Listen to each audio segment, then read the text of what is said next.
Sejam bem-vindos ao canal. Hoje eu trouxe um tema super especial para a gente conversar, aproveitando o Dia dos Namorados, mas o vídeo é para quem tá solteiro. Vamos compreender as dinâmicas dos relacionamentos disfuncionais, por que você está sozinha, se é uma escolha ou realmente é um padrão que vem se repetindo na sua vida. Da onde vem tudo isso? Vamos conversar sobre, gente, isso é muito sério. Espero que você tome essa consciência aí. Antes de começar, eu preciso compartilhar com vocês que, de fato, a solidão entre as mulheres é um fato. Inclusive, entre pesquisas já realizadas, estima-se que até 2030, 45% das mulheres vão estar sozinhas. Mulheres entre 25 a 44 anos. Então, mulheres que tinham tudo para estar num relacionamento, sendo feliz, muito provavelmente, até 2030, quase metade das mulheres vão estar vivendo sozinhas. Então, eu quero chamar vocês para conversar sobre isso hoje. É fato que a gente não pode falar da solidão, tanto para o homem quanto para a mulher, sem considerar os aspectos sociais da nossa sociedade hoje em dia. Então, a gente está numa sociedade, a gente vive aqui no Brasil, uma sociedade que nunca teve amparo emocional, educação emocional. Então, apesar disso ser um tema de saúde pública, principalmente no Brasil, essa temática ela não é muito abrangida nas escolas, nos ambientes corporativos, no mercado de trabalho. Não é abordado a questão da saúde mental, apesar de ter muitas consequências sobre esse abandono da saúde mental das pessoas em todos os âmbitos da sociedade. E não podia ser diferente quanto aos relacionamentos. Essa falta de saúde mental, de saúde emocional, está fazendo com que as pessoas percam o interesse de se relacionar. Então é muito comum que agora a gente veja as pessoas buscando se relacionar com coisas que não vão decepcioná-las, que não vão quebrar suas expectativas, como bebê reborn, relacionamentos com robôs, como o ChatGPT. Tem gente que conversa, se relaciona com o ChatGPT como se fosse de fato um companheiro, uma companhia. E há sim um problema nisso, e é isso que eu quero trazer para vocês. Quando a gente foge da subjetividade das pessoas, da natureza humana das pessoas, isso revela um trauma muito grande na gente nos relacionamentos. Então as pessoas tendem a entrar nesse canal de fuga. Então, para não sofrer no relacionamento com uma pessoa que tem seus desejos, que tem as suas peculiaridades, eu escolho ficar em casa, me relacionar com bonecos, me relacionar com brinquedos e, enfim. Isso é realmente algo que afeta não só o indivíduo, é uma questão de saúde pública no geral. É por isso, principalmente, que eu trouxe isso aqui. Porque o seu problema de relacionamento não afeta só você, tem afetado a sociedade inteira. Esse problema de relacionamento são mentalidades frágeis, emocionais feridos, traumas. Para que a gente possa estar abordando isso, eu quero te fazer um convite. Se abrir para o autoconhecimento, porque apesar do autoconhecimento ser uma pauta muito recente, muitas pessoas falam sobre isso, apesar de parecer recente. A gente já tem aí vários estudiosos, tem muitos livros que as pessoas consideram autoajuda, mas que, na verdade, falam sobre a nossa saúde emocional, sobre a nossa mentalidade há muito tempo, há séculos, inclusive. E a gente tem que prestar muita atenção, porque o tempo todo a gente tem sido bombardeado por notícia, por programas de TV, pelo mercado de consumo, né? Que o capitalismo é uma máquina de fazer com que a gente consuma cada vez mais. E a gente tem que prestar atenção nisso, porque tudo isso é uma cortina de fumaça que forma uma barreira para o sucesso nas nossas relações. As nossas relações hoje, o nosso emocional tem sido abalado por conta dessa cortina de fumaça que é colocada na nossa visão, no nosso campo de visão, prejudicando os nossos relacionamentos. Tudo isso contribui com o nosso afastamento, nosso isolamento e o prejuízo das nossas relações. Então, primeiro ponto, observar o que a gente tem se alimentado. Só notícia de tragédia? Ah, fulano morreu, ciclano foi roubado. O que você tem se alimentado? Porque isso traz medo. E medo é um dos fatores preponderantes para o prejuízo no seu relacionamento. E além disso, todos esses fatores dessa cortina de fumaça que prejudicam nossos relacionamentos são elementos que nos levam em direção a uma busca incessante por satisfação de prazer. Então você assiste o Netflix o dia inteiro para satisfazer um prazer, você come com gula por satisfazer um prazer. Sexo, masturbação, pornografia te leva à satisfação de prazer. Então, essa cortina de fumaça que entretém a gente, né? Porque isso tudo é só para manter a gente entretido, para que a gente não volte a considerar a nossa natureza humana e considerar a nossa liberdade de escolhas também.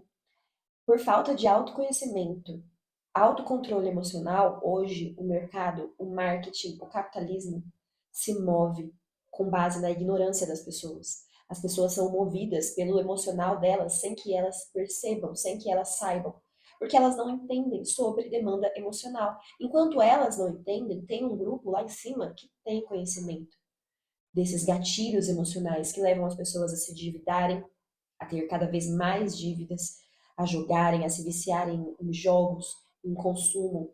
As pessoas se tornam acumuladoras e sofrem por isso. E tudo isso porque a gente está totalmente desconectado da nossa natureza.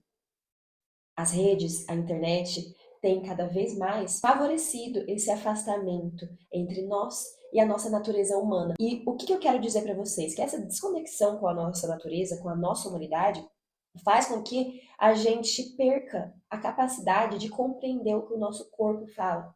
A gente perde as nossas capacidades de perceber o mundo. As nossas percepções mais sutis, elas vão se desenvolvendo de outra forma. Então, quando a gente está conectado com a Terra, conectado conosco, estamos seguindo um caminho de autoconhecimento, a tendência é que as nossas percepções se afinem, a gente crie percepções mais sutis, começamos a conseguir perceber o que o nosso corpo fala, as ideias que aparecem na nossa mente, os impulsos que a gente recebe, né, os impulsos energéticos. Porque quando a gente está mais presente, estamos mais conectados com o todo, com a nossa humanidade, a gente começa a desenvolver as virtudes da nossa natureza. E é a partir dessa conexão, dessa autoconexão, que então a gente pode acessar a prosperidade, a gente pode acessar então a abundância, a sua grama fica mais verde, porque a conexão que você traz com o todo, com você mesmo, a partir do autoconhecimento, te conduz à espiritualidade, a algo mais profundo, uma razão para se viver. Porque nós somos seres espirituais e não dá para negar isso. Nós somos, a lei brasileira, por exemplo, afirma que somos seres interdisciplinares, somos seres espirituais, culturais. A nossa natureza, de fato, é para que a gente prospere em vida e não que a gente morra em vida. E a consequência disso nos relacionamentos é que as pessoas elas passam a se relacionar com o outro se objetificando, porque o mercado, o consumo, ele faz isso. Ele te cega até que você não consiga mais separar o que é humano e o que é objeto. Você começa a tratar as pessoas como se fossem os objetos de consumo que você adquire. Então, as pessoas passam a desconsiderar que as outras pessoas têm a sua subjetividade, as suas particularidades, os seus desejos, e que também são pessoas, seres com emoções, com espiritualidade. E aí as pessoas tendem a querer entrar num relacionamento esperando que o outro supra todas as suas expectativas, assim como aquela comida, assim como aquela droga, assim como aquela bebida, supre o seu desejo na hora que você quer. E isso é desconsiderar a liberdade do outro, é desconsiderar a essência do outro, é desconsiderar que existe um Deus que habita naquela pessoa e que ela também quer se sentir realizada e não te realizar. É difícil para muitas pessoas isso no relacionamento, porque as pessoas vão para os relacionamentos cheias de expectativas, querendo que o outro sirva a ela. E isso tem um motivo. O motivo disso são feridas emocionais, que a gente vai se aprofundar mais para frente. Então, antes de terminar, eu quero falar para vocês identificar essa questão da objetificação. Então, há passos da objetificação entre um nível mais leve e um nível mais grave. Então, no nível mais leve, as pessoas que já estão nesse padrão de consumo do externo, buscando fora, elas, no nível mais básico, elas passam a objetificar os outros como meio de alcançar os próprios interesses, os próprios propósitos. Então, ela se relaciona com alguém para conseguir algo, para sentir algo. Ela usa a pessoa de trampolim, no nível mais simples. Mas com o subir dos níveis, a gente observa que nessa objetificação as pessoas passam também a tratar o outro como incapaz, como alguém que não tem mente própria, que não tem determinação, e aí essa pessoa ela começa a impor o seu modo de pensar e agir para outra. Então ela acaba cerceando a liberdade de escolha, de decisão da pessoa, acreditando que as suas escolhas são sempre melhores, que o seu modo de ver a vida é melhor. Subindo em mais o nível, você pode verificar que essas pessoas também, elas não veem valor nas pessoas, nas outras pessoas com quem ela se relaciona. Ela não consegue perceber o valor da função, da atividade da pessoa. E aí ela começa a considerar aquela pessoa pela qual ela se relaciona como algo que pode ser substituível. Não deu aqui, dá com outro, porque não considera que é uma pessoa com emoções, com sentimentos. Vê como um objeto que pode ser substituível. E ainda vai além. Em um nível mais grave, a gente chega no ponto de que as pessoas não veem limite de integridade no outro. Então, elas veem o outro como algo que pode ser violado, que pode ser abusado, esmagado, violentado. Ela não vê limite para atacar o outro. Então, ela chega nesse ponto de negação da subjetividade do ser, de negação da identidade viva daquela pessoa, da essência daquela pessoa. Um estado de negação também da liberdade que é inerente ao ser, porque ninguém veio para suprir a expectativa de ninguém. As pessoas têm direito de serem livres. As pessoas não foram feitas para ser dominadas, mas pessoas feridas, elas têm esse anseio de dominação, de controle. Então, sempre que vocês percebem muitos ciúmes, controle obsessivo, violências, xingamentos, tudo isso é sinal de uma pessoa ferida no relacionamento. E ela perde o senso de humanidade. Ela não consegue ver o outro como ser humano vivo, pessoa com sentimentos, emoções, espiritualidade. Ela ignora toda a subjetividade do ser a ponto de desrespeitar qualquer limite, chegando a graves situações como feminicídio, violência doméstica, enfim. E você vê que esses níveis, eles começam baixo, né? É a questão da luxúria, gente. A posse, a possessividade, os ciúmes, ele tem uma origem na luxúria do ser humano. E nessa busca, porque a luxúria, ela nada mais é do que uma busca incessante pelo prazer corpóreo, prazer físico. Então, a pessoa, ela vai tendo as percepções dela viciada nessa sensação de saciar prazer. Ela quer cada vez mais, ela quer cada vez mais. E quanto mais ela quer, ela perde a noção do quanto ela pode machucar os outros para satisfazer a própria lasciva, os próprios desejos, as próprias vontades, os próprios objetivos. Ela esquece da humanidade do outro em prol do prazer egóico, cego. E nos relacionamentos, né, quando a gente fala no aspecto sexual, essa luxúria que leva à objetificação das pessoas se manifesta no sentido de contaminar os nossos impulsos sexuais para ter poder sobre a outra pessoa. Então, para tornar o outro escravo, para satisfazer as suas carências. Porque é isso que acontece. A pessoa ciumenta, a pessoa possessiva, ela acredita que o outro é um objeto que está ali para saciar os seus desejos e que esse outro perdeu a sua liberdade inerente de ser, sabe? Ele não considera nada disso. Ele vê de fato a pessoa como um objeto que está ali para saciar suas vontades. Mas, nossa, Letícia, que loucura é essa? Por que, que as pessoas se tornam isso? Por que, que as pessoas ficam possessivas? Por que as pessoas desaprendem a amar? Por que as pessoas se violentam, batem nas outras, machucam, não se respeitam? Porque tudo isso, gente, acontece para amortecer dores, sensação de insegurança, sensação de impotência de uma criança que sofreu lá no passado. Então, esse impulso desenfreado pela satisfação do prazer, inclusive objetificando o outro, surge como um mecanismo de defesa mesmo, para ocultar um feminino, um masculino ferido que o homem e a mulher carregam. E o que, que seria, né, esse feminino, esse masculino ferido? a dimensão da nossa sexualidade que se sentiu reprimida. Então, a mulher, o homem que se sentiu, teve a sua sexualidade reprimida, castrada, violentada, abusada, criam-se feridas que nos afetam em outras dimensões além do sexual. Então, esse feminino e o masculino ferido passa a bloquear a nossa capacidade de amar, de se entregar nos relacionamentos, de confiar. E nesse campo acaba tendo muito conflito, porque há um conflito entre o desejo e o medo da intimidade. A pessoa quer amar, mas ela tem medo do que a intimidade pode gerar para ela.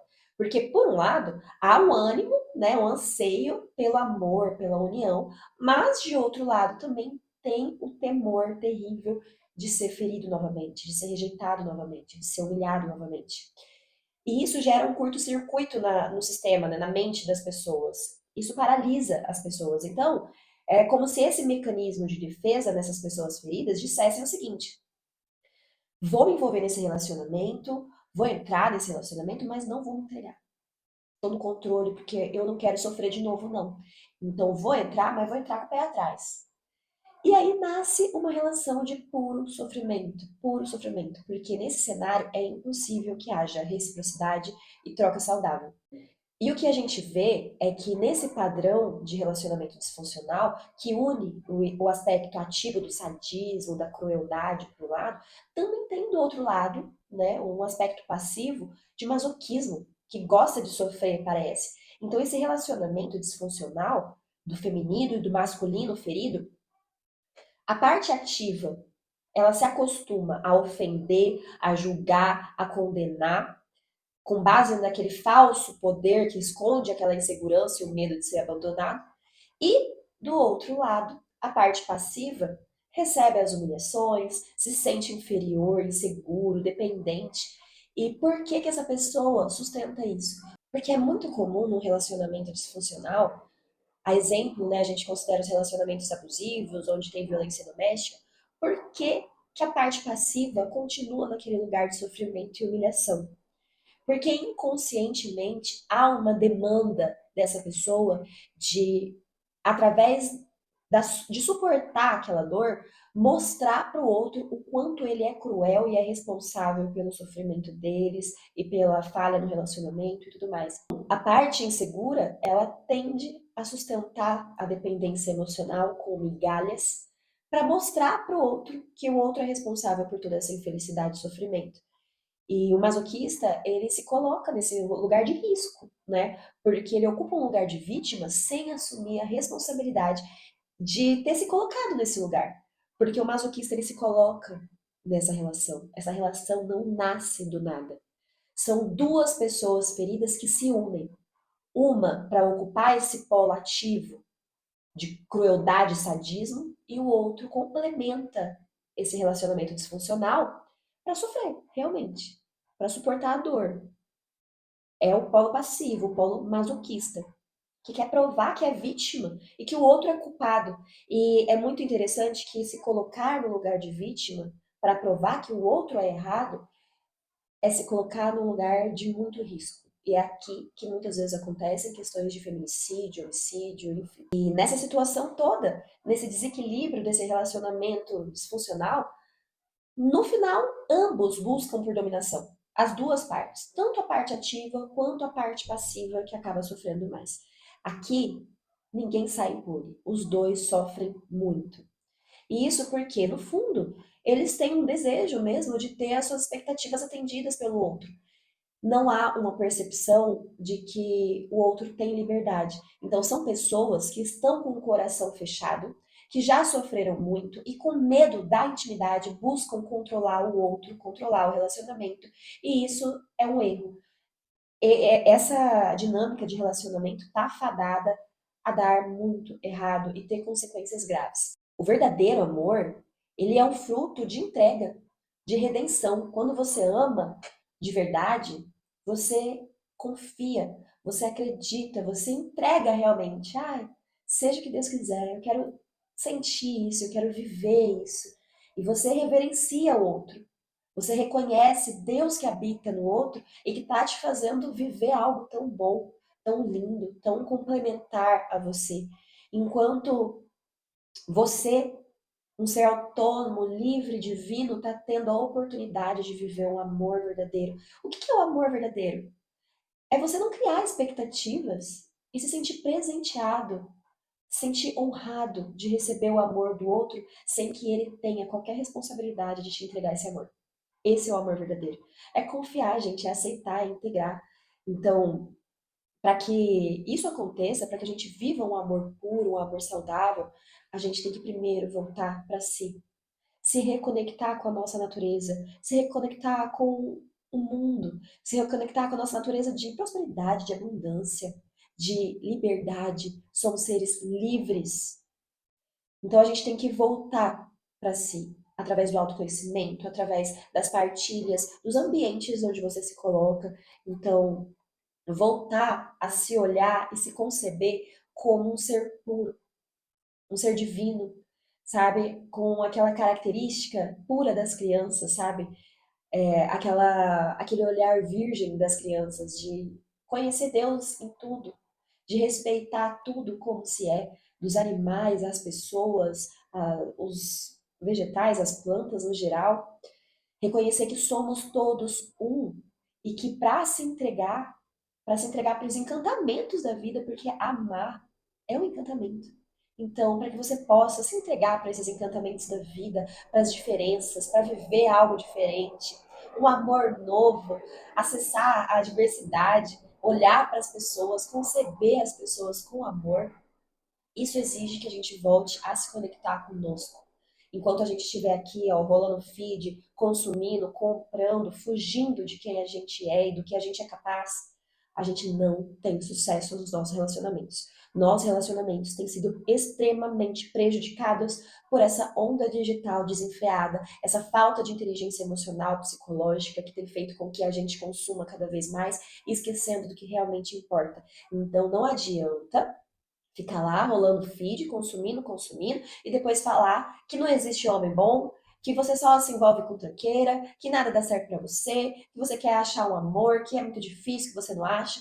Primeiro, a gente se cura e depois, sem que você precise se esforçar para isso, a vida vai trazer a pessoa certa para você. Entenda, enquanto você está desconectada com você mesmo, as coisas vão acontecendo e você só vai se envolver com pet nada errado. Mas a partir do momento que você se centrar, se conectar com você, a vida vai te trazer o certo. Primeiro você acerta a sua vida para que a vida acerte em te trazer alguém certo. Entendeu? É assim. Primeiro a gente se apruma e depois a gente recebe algo que realmente está em conformidade com o que somos. Porque a gente atrai o que a gente é. Então, enquanto você estiver com o feminino masculino ferido, coração fechado, querendo ter controle, dominação. Ai, meu Deus, onde será que foi? Ai, tô desconfiada, tô com ciúmes. Quem que é essa mulher? Quem que é fulano? Seja você, ativo ou passivo. Seja você o que dá sofrimento e o que sofre. Qualquer polo que você esteja, você vai se submeter a relacionamentos disfuncionais, porque isso se torna um padrão repetitivo. Pessoas feridas se ferem. Pessoas feridas precisam ser tratadas. Pessoas feridas precisam ser vistas. E só depois elas ficam prontas para amar.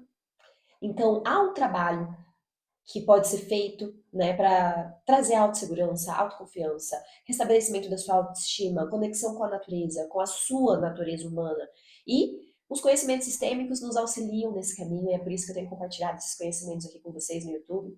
E se fez sentido para você, deixa aqui o seu comentário, o que você achou do vídeo, a sua experiência, e curte o vídeo também, para que eu possa estar fazendo novos vídeos para o canal. E um grande beijo para você que acompanhou até aqui, até o próximo vídeo.